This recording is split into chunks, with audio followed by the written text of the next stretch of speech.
I'm Jon Marino, Senior Editor with The Deal, covering private equity, here today at ACG New York's Manufacturing and Logistics event in Midtown Manhattan, and I'm joined now by Chris Chase, Managing Director with Morgan & Joseph TriArtisan. It seems to me like we've experienced some pretty interesting fluctuations in multiples for the manufacturing sector over the last, say 12 to 24 months. I'm curious to know what you may be seeing with your clients.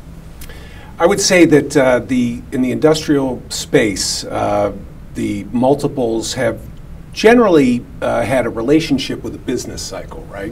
And so, and sometimes the effect is a little involved, but basically, as potential buyers of companies consider what's going to be happening in the future, they will adjust their multiples accordingly. And to give you an example, as we came out of the Great Recession, as people anticipated that business conditions would be improving, right.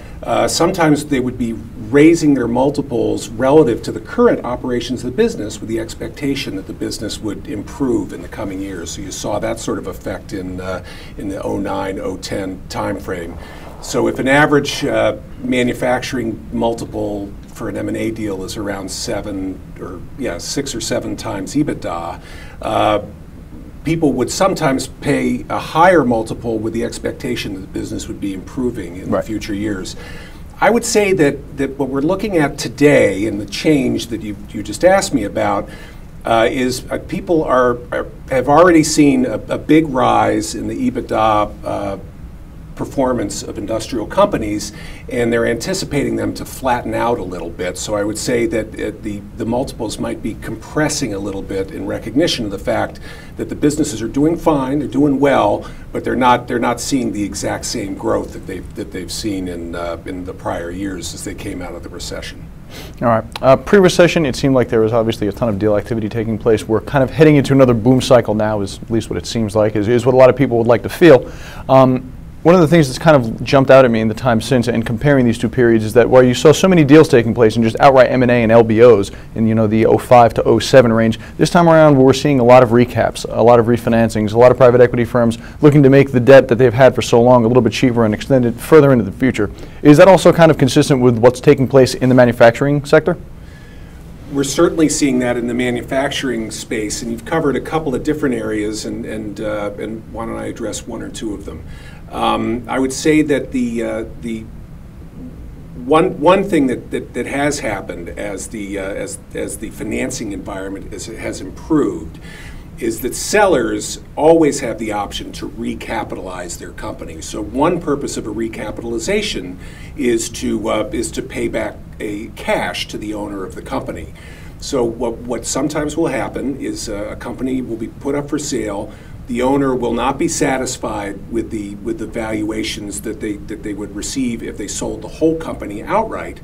And so what they'll look to is they'll say, well, we have this other alternative. And in that case, the alternative would be to pay themselves a dividend and to retain the cash for themselves and retain ownership of the company. So that's a great alternative that lots of people are doing because the environment is pretty strong on the financing side. Most favorable ever in some ways, right? What's that again? Most favorable ever environment, probably.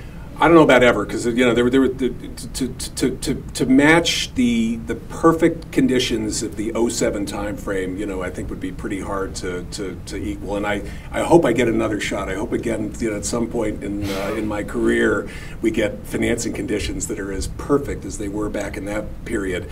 But what they are now is they're strong. And I think if you're a shrewd business owner and you want to get the most from selling a property, there are a variety of different options, from an outright sale of a company to a recap of a company that will provide you with a mix of liquidity and ownership. Whenever I ask folks about maybe what are some of the external factors that could impact your sector, specifically this time it's manufacturing, the common refrain that I always hear begins with the word, if the Federal Reserve blank. Outside of that, in terms of legislation, policy, maybe even international activity, what are some of the factors that you think is going to impact the U.S. manufacturing space, 2013, 2014? And I guess on the upside and the downside. So I think everybody's hope is that things keep going in the direction that they're going. I think we're finally seeing recovery in the real estate sector.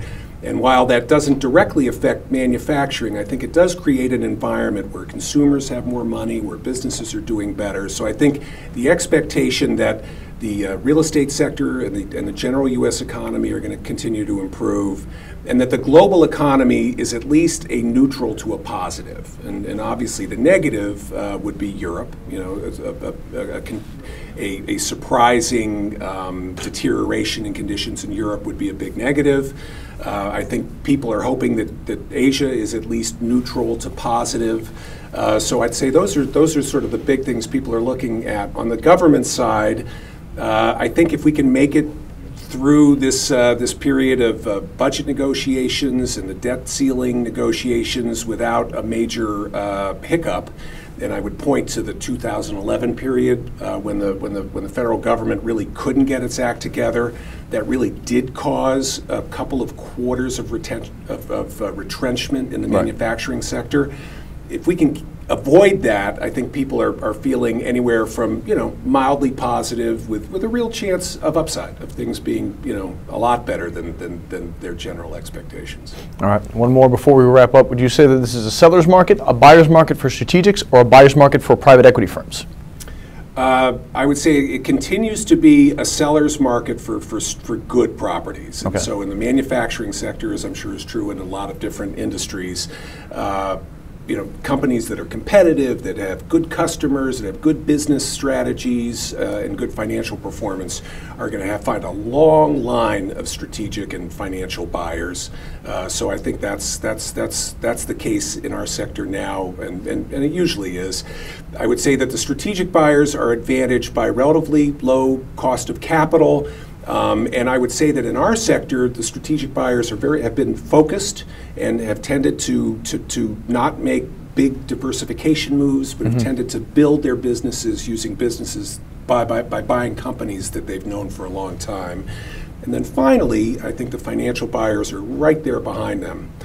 A last idea that goes back to the first part of my answer is a wild card out there might be rising interest rates. Right. We've finally seen in the last few weeks a bit of deterioration in the financing markets, and I think that it's the flip side of something good. As the economy gets better, interest rates go up, and that could be something that would actually have a negative effect looking forward. All right, thank you very much for joining us today.